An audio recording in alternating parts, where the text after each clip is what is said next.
Warm greetings, Code Monkeys and fellow VEDSies. Welcome back to CodedLockFilms, and welcome back to VEDS, a vlog every day in September for those of you who are new. I will explain a bit more about that in another video. But today we are doing a commentary on the Disney Direct DVD review of The Lion King 2: Simba's Pride. Thank you for watching. Thank you for enjoying the video if you did. Thank you for disagreeing if you did. I was not sure how this video was going to go over when I first decided that I was going to review The Lion King 2. Disney Direct DVDs, are agreed by most people to be not very good, but there are a few that a lot of people genuinely do really like, or at least have some kind of nostalgic fondness for. And this is one of them. This is one that, is agreed to be amongst the better Disney Direct Disney Direct-to-Video sequels, rather. And it is one of the better ones. It's the best one I've watched thus far.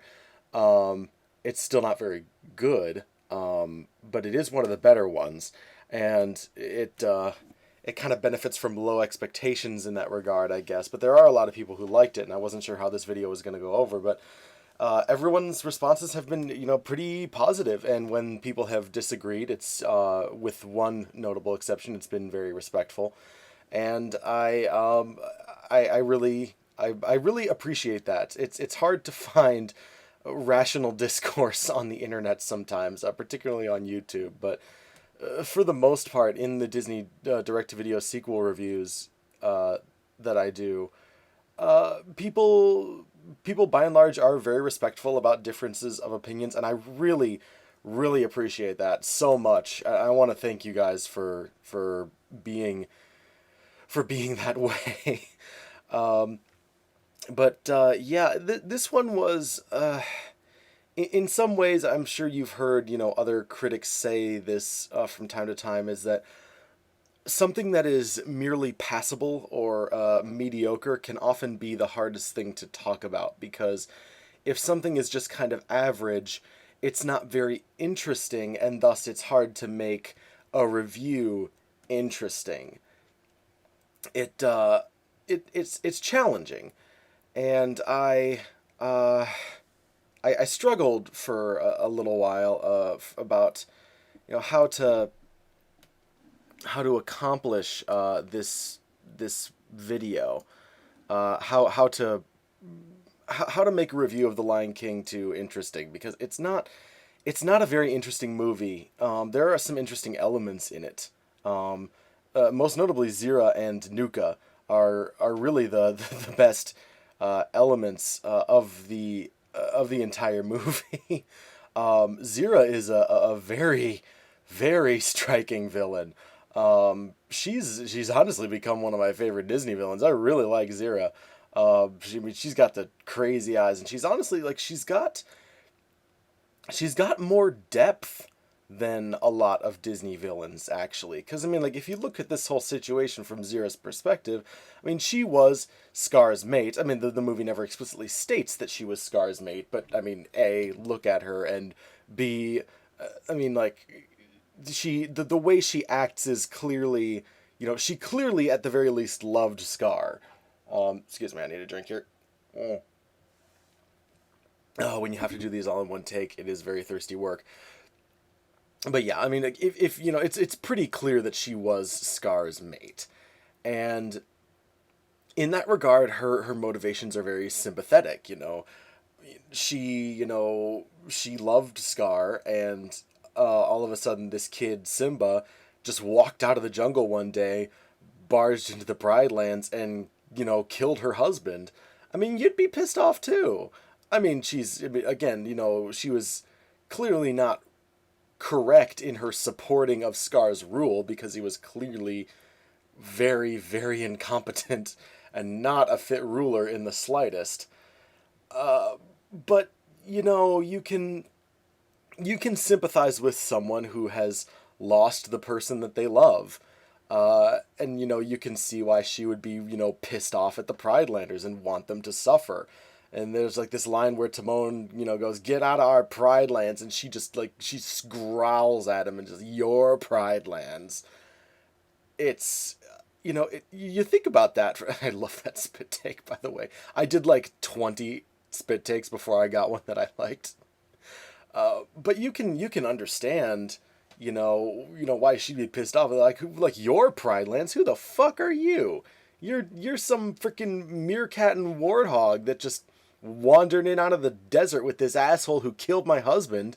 Screw you. You guys don't deserve this shit. And she's wrong to have supported Scar, but she's sympathetic in that you can understand how, like, if someone, someone barged into the Pride Lands and killed her husband and took away his throne and then banished you, like, that would unhinge you. You can see why she's pretty nutso, And Nuka especially, again, like, the Herculean task of making a character voiced by the scum of the earth, Andy Dick, sympathetic, is not one I envy of any person. And, like, Andy Dick he's truly an awful human being. Like, I've had people ask me why I don't like Andy Dick. Basically, just go onto Wikipedia and read, and just read. Like, read his Wikipedia article, and you'll understand why I hate Andy Dick. There are a number of reasons why I hate the guy. I think he's repulsive. I think he's disgusting. And he's a genuinely awful human being. But Nuka is the most sympathetic character in this whole damn movie. And it's really kind of impressive how, like, just these little bits of animation do give him a lot of depth and character. And it's really quite remarkable. And if there's one regret I have in this video, is that I didn't have as much time as I would have liked to fit in the fact that Nuka really is genuinely sympathetic, and I was really impressed by that. But I figured, it would have slowed the review down too much. It would have harmed the pacing, so I had to kind of just skip out on that to a fair extent. I acknowledged it at the end a bit, as much as I could. But the other reason that I was worried about this video not going over, besides the fact that people, there are a lot of people who genuinely do like this movie, and B, that it's hard to make a funny and interesting video out of something that is neither funny nor interesting. I also I don't think, and I still kind of don't, that I don't think that this video is as good as the last Disney Direct DVD review that I did, which was Mulan 2. I don't think it's as good, and a lot of that is just due to the source material. Mulan 2 gave me a lot more to work with.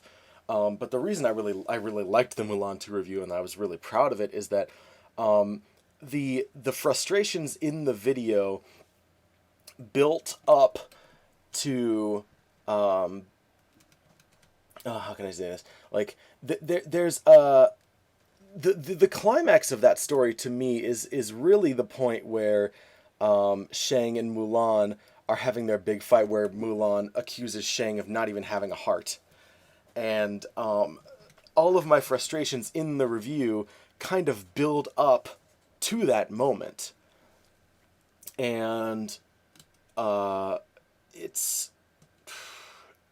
And then there's kind of falling action from that point. So the pacing of the review kind of follows the pacing of the movie. And that's why I think it's as successful as it is, and that's why I really like it. And I don't think there's as strong of a sense of flow in this review.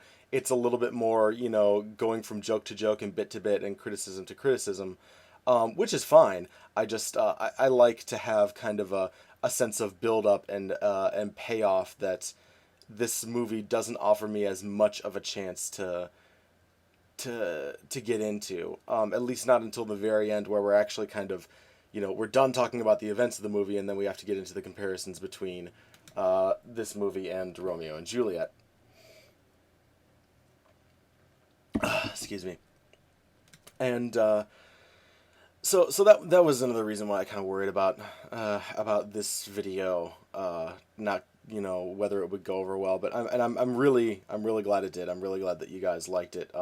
I I actually had I can't remember. I'm sorry, I can't remember your username, but I had somebody who's actually an English major or like a lit major or something like that. Um, really compliment me and praise me on the whole, analysis of Romeo and Juliet, and how it sort of compares to what this movie does well and doesn't do well.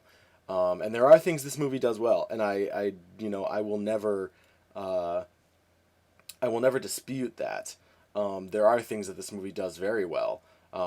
It does Zero is done well. Nuka is done well. The music, for the most part, is done well, and the animation actually looks pretty darn good also. And I don't want to minimize that, but none of those things ultimately save the main story of the movie from being kind of on the boring side.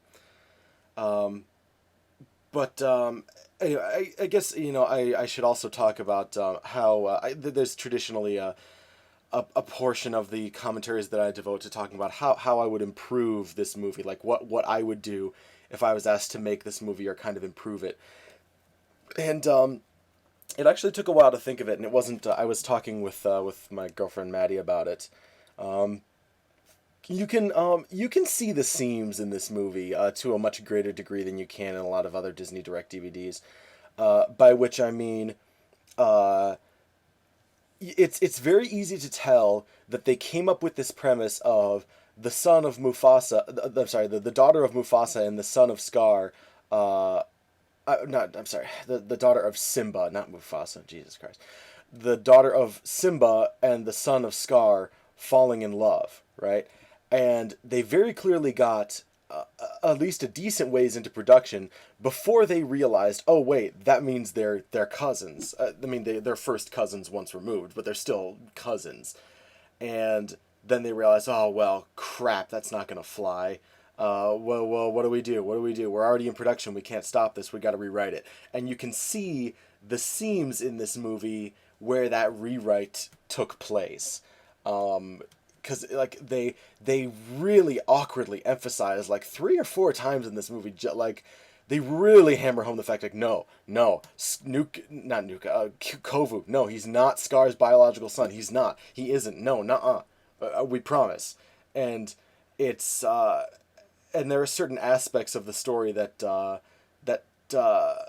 you can see where they you can see where the seams were in that sort of mid-production rewrite. And I was talking with Maddie about it, and we were kind of figuring like, what they should have done when they realized that Kovu and Kiara were this romantic couple who were cousins. They shouldn't have taken out the fact that they were cousins. They should have taken out the romance, and they should have made this movie about about Kovu and Kiara wanting to reunite a broken family. And that, I think, would have played in a way that's a lot more interesting. And the other thing that you would need to change is that Kovu and Kiara, they needed a little bit. This movie needed a bit more screen time. It needed more room to breathe. That there are parts of this story that come across as rushed because the movie does not have enough runtime to devote to the kind of story that it's trying to tell. And like with the aspect of like oh, we're in love with each other 24 hours of interaction later, which again is still better than the actual Romeo and Juliet.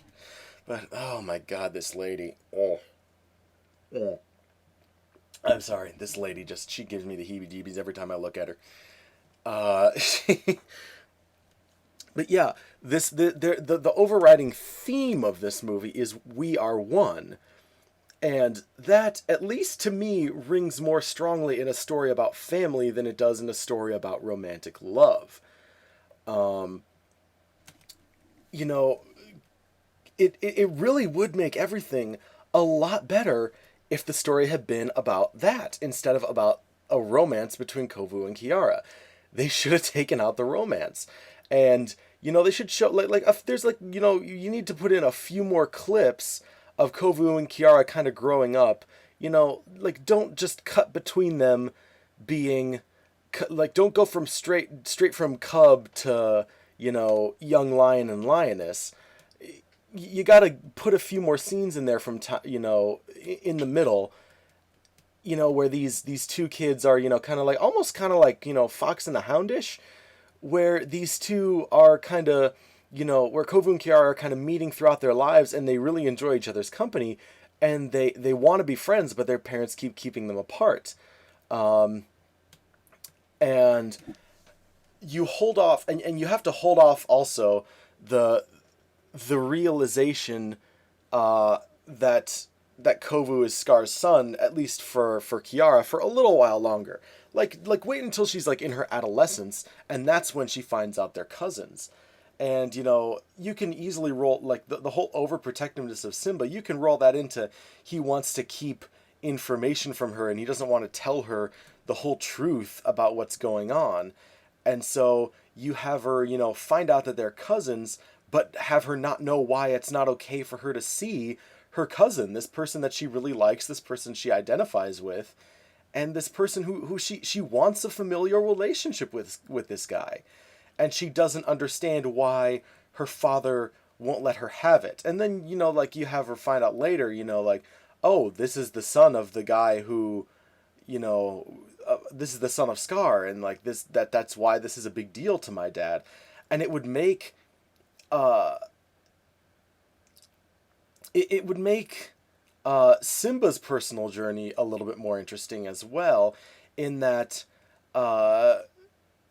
Kovu, like, Kovu would be his biological family, and maybe, like, like, there's a small part of him that wants, there's a small part of him that wants to accept Kovu, but it's hard because of Kovu's parentage.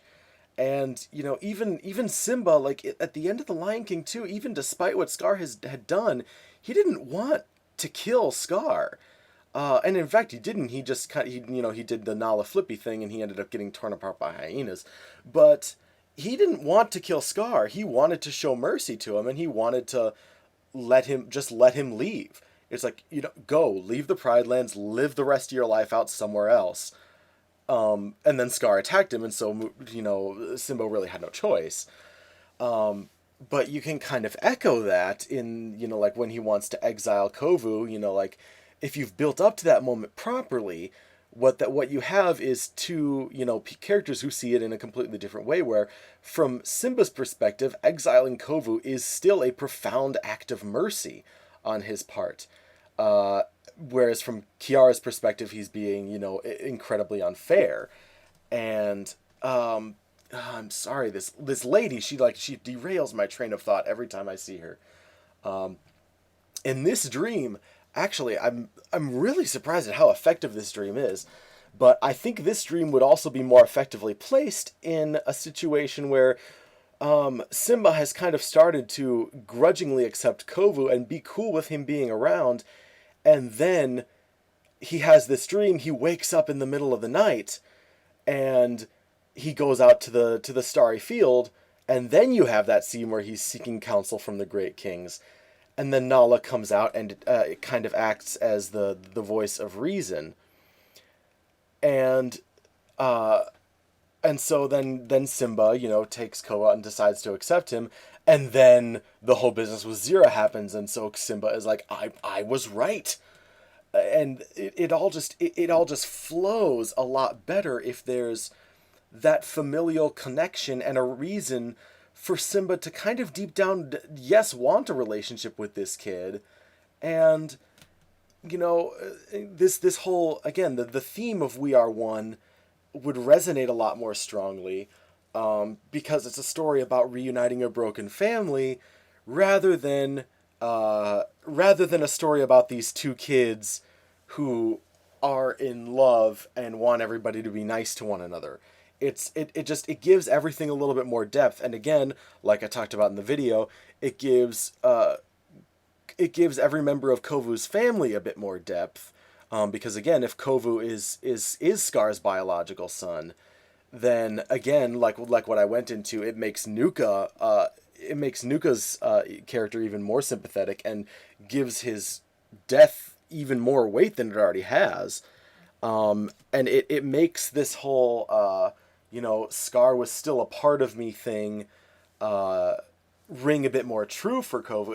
It would solve a lot of problems if when they had to do this big mid-production rewrite, if they had just rewritten it the other way and taken out the romance instead of the cousin thing. And I understand that taking out the cousin thing was the path of least resistance. It like rewriting it to where they are not actually cousins is easier than rewriting it to where it's a familial connection instead of a romantic one. That is an easier rewrite to do, but it's the path of least resistance. That doesn't mean it's the best way to rewrite it, and it's not. It when you're creating fiction, it's difficult, and sometimes you have to do the thing that's going to be a lot more difficult in order to make a better piece of fiction. And again, it's like I hesitate, to say it's laziness, because I know that so much of the Disney sequel thing is dependent on budget, and they may just have not had it in the budget to do that kind of bigger rewrite. Maybe that's the case. Maybe it was laziness where they did think of it, but they took the path of least resistance. Maybe they just didn't think about it. Maybe they were so dedicated to this Romeo and Juliet idea, this idea of sort of basing the thing on Romeo and Juliet, that they felt like they couldn't take the romance out. I don't know, but I really think it would have ultimately made a much stronger movie if they had, whether it was if they had chosen to take a bit more time or been able to take a bit more time, or if the idea had just even occurred to them at all, to get rid of the romance and keep the cousin. That I think would have made a stronger film. But yeah, I mean, like that's about what I would do. Is like you rewrite it to where Kovu and Kiara are still cousins, but it's about reuniting a broken family, and you give the movie more runtime. You give it the room to breathe that it needs to pull off a story like that. And again, I know that's a budgetary thing, but we just the people who sign the checks for for these movies, they needed to have a little bit more faith in the people producing them, because with so many of these movies, you can see where just a little bit of polish and a little bit of rewriting and a bit more time and care and budget would have made for a much better movie. And really, I think that if you made this movie about reuniting a broken family and gave it the runtime it needs to breathe, you could have put that in theaters. I think it would have been a theater release worthy movie. And I don't know if that's tooting my own horn a little too much, but I think I really think you could have made a full length feature film out of that. And made quite a bit of money off it. Because really that's I am sorry, my mouth gets dry. Really a big theme in The Lion King already is family. Like, if you look at the first movie, the familial aspects of everything are very central to it. There's you have Simba's kind of chosen family of Timon and Pumbaa. You have Simba's actual family of and the familial tragedy of what happens to his dad, and then the familial betrayal of what happens, of Scar being the one to kill Mufasa. The themes of family and love between family members, and what happens when family betrays one another, and what happens when family are loyal to one another, is already a big theme in the Lion King series, just from the first movie. And you could, I think it would have fit a lot better if if they had continued that into this movie. But I suppose I'm just kind of talking in circles at this point on that regard. So, gosh, what else can I say about this? Oh, I got several people asking me what I thought of the song Not One of Us or Deception or whatever the title of the song is. I honestly don't remember. I got a lot of people asking me what I think of that song, because it's the only song I don't talk about in this review. What you guys have to understand in these reviews is the job of a review is to cut to the good points and kind of summarize the action, and also to know what to kind of gloss over. Like what can be reliably skipped without losing too much in the way of criticism. Or sometimes even what has to be skipped over just to keep the runtime of the review at a reasonable length. Like when I was doing Mulan 2, the stuff between the soldiers and the princesses is genuinely very good, but there's no way to really bring across that it's very good without just straight up showing you the whole scene, which I don't really have the time for, and B, really harms the flow of everything. So in a situation like that, I just kind of have to say, look, you just got to take my word for it. It's better. It's pretty good, and just take my word for it that it's pretty good. And you also have to do that, with the opposite, where sometimes if something's just not worth talking about, then you have to either not talk about it or very quickly gloss over it. And you have to do that with something in every single one of these movies, otherwise, because you can't talk about everything. So if I don't talk about something in the review, it generally means that I didn't feel it was worth talking about, which was the case with, again, Deception or Not One of Us or whatever it's called. I didn't think it was worth commenting on because it's just, I don't think it's a very good song.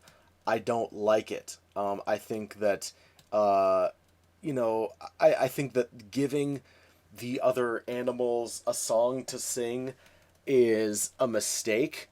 I think it makes the story feel much more impersonal, because it's not really the other animals that Kovu, again, Kovu hasn't betrayed them, but from their perspective, they've been betrayed. But it's not really to do with the other animals. Like, what the fuck do the other animals care if one lion kills another lion? Like what the fuck does that mean to them? Like, why should that be important to them? It's important to the lions. So if you're gonna put that song in, have the lions sing it for one thing. But I also just don't think it's a very good song. I don't think it flows well. I think it's kind of like just sort of awkward and weird sounding, and it kind of, the song kind of overstays its welcome. The song is too long. It didn't have much of a welcome to overstay, at least for me, because I just didn't like almost any of it. It isn't really until they get to the, he is not one of us. It's not really until they get to that point that the song really starts being worth a damn, in my opinion. And the song is just, it's way too long to the point that it feels like padding. It's like 3 something like that, like something like 3 solid minutes of Kovu just running while animals kind of jeer at him, and it's not a well thought out sequence. It gets boring to watch very quickly. And some songs can overcome a bit of boring direction. I mean, like, We Are One, in the song that Simba and Kiara sing, it's, like, the direction of that song is not that interesting. There's not a whole lot visually interesting going on in that scene, but the song is good enough that it's able to kind of overcome that. Whereas He Is Not One of Us, or Deception, or whatever it's called, is not a good enough song to overcome those particular shortcomings. And I again, I can't talk about everything in these reviews. I wish I could, but if I did, these videos would be like an hour and a half long. And I'm not saying I wouldn't do that eventually if maybe I came across if I came across a movie where every single line of dialogue and every single thing was equally worth talking about, then I'd make a holy shit long review video if I had to, if I felt it was worth it. But that song to me was not worth devoting a bunch of video time to, and so that's why I didn't talk about. But I guess that's sort of my opinion. I don't like the song. I think it goes on too long. I think it's boring. I think that the only good part of the song, and it's not even really a great part. It's like the only part of the song that even is kind of remotely interesting is, like when they start getting to the "He Is Not One of Us" part. And it was a mistake to have the animals sing it instead of the lions, because what the fuck do the animals care? So, yeah, I'm trying to think if there was anything else people asked me about this video that I might have time to briefly touch upon. I mean, there's plenty of stuff, but yeah, that's I've said just about all I can say on this video, and I've got a little bit of time in the commentary left. But again, I wanna really thank everyone for being as respectful as they have been in the comments. There's not been hardly there hasn't been hardly anything in the way of people being aggressive or pissy about anything that they've heard or anything that other people have said, and I really want to let you guys know just how much I appreciate that. I think that's awesome. I think you guys are amazing. I have some of the best subscribers in the world. There are not that many of you, but I cherish each and every one of you, and I hope that you guys know that. So yeah, I'm looking forward to VEDS this year. Matt said he might be joining me. There was another guy in the comments who said he was going to be trying VEDS for himself, so I can't remember his name, but I can find him in the comments later and see how he's coming along with that. And yeah, so I hope you've all enjoyed this commentary. Please let me know what you thought, and until next time, Code Monkeys and fellow Vedsies, I will see you tomorrow.